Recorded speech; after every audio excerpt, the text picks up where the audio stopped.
শেখ হাসিনাকে ভারত থেকে এনে বিচার করা হবে বলে জানিয়েছে বিএনপির কেন্দ্রীয় কমিটির স্বেচ্ছাসেবক বিষয়ক সহ সম্পাদক আব্দুল কাদের ভূঁইয়া জুয়েল।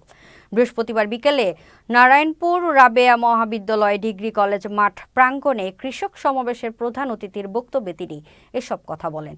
তিনি আরও বলেন, আওয়ামী লীগ দলের নেত্রী শেখ হাসিনাকে ভারত থেকে ধরে এনে বিচার করতে হবে।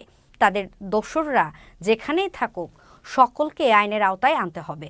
নারায়ণপুর ইউনিয়নে কৃষক দলের আহ্বায়ক বিল্লাল হোসেনের সভাপতিত্বে আরও উপস্থিত ছিলেন স্বেচ্ছাসেবক দল কেন্দ্রীয় কমিটির সাবেক সংসদ সদস্য এস.এম. শৈবাল হোসেন ও জেলা স্বেচ্ছাসেবক দলের সভাপতি ভিপি নাসির উদ্দিন সহ অন্যান্য নেতাকর্মীরা।